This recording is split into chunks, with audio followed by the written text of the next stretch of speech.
some of the original writing Paramhansa Yogananda at 12 o'clock weekdays. We offer these and just give a very brief thoughts about these particular excerpts. So today, the quote that I wanted to offer is Vice and Virtue, a poem by Yogananda. Vice is a disguised witch, charming for a while until it can beguile you to its destruction's den. Virtue grows charming evermore as you follow its ways more and more. Vice promises joy and gives you sorrow. Virtue makes you weep today that you may weep no more tomorrow. He was an amazing poet, wasn't he? And the wisdom that comes through this particular poem on vice and virtue is what we face in our daily lives. My husband used to like to point out about the generation that our children were born into is they wanted instant satisfaction for things. If they didn't get the satisfaction as quickly as they put out the energy for it, then they didn't want to be bothered. And this is one of the side effects of the soundbite culture that we live in today. The faster it's moving, we're in Dwapara Yuga, the age of energy.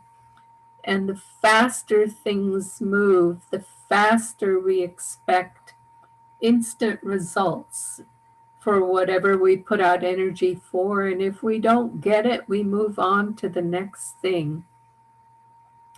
And so what this is saying, what the poem is talking about when it talks about vice and virtue, is that for virtue, it may take a little longer. There may actually be some hiccups along the way, some pain along the way.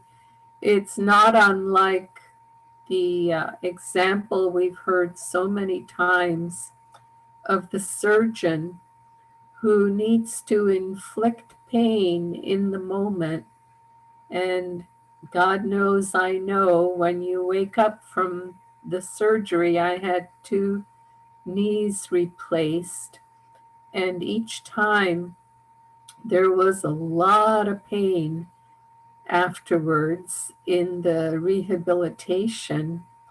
And the more pain there was, the sort of more you wanted to work through it, knowing that because others have experienced this and could tell you so, that when you come out the other end of it, you'll be glad you did it with hindsight, and you will be pain-free in your knee.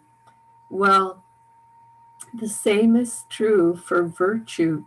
Some virtue may come along instantly, but more often than that, we have to work for it for a while, and we have to trust that the work that we're doing will eventually pay off in the right way.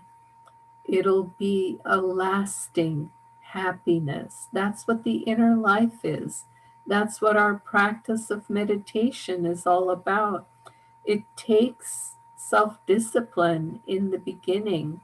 It takes effort in the beginning until we sit long enough to experience the peace initially, the joy in time, and eventually the bliss that comes from being in the silence. Silence is the voice of God, being in communion.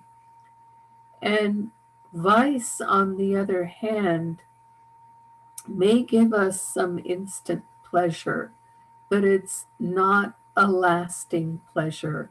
And eventually it evaporates and will often do so with an extra little kick in our behind, in our tush, as my mother used to say, because vice is easier to it's easier to achieve that sort of instant pleasure, but it is always followed by some kind of pain. Whereas in virtue, eventually it balances out in such a way that pain can no longer touch us in the same way, even when we experience something that might otherwise be painful. We will not experience it as pain when we live in those ways that bring us lasting happiness. So, joy to you. May you live in the longer rhythms of life and experience lasting happiness.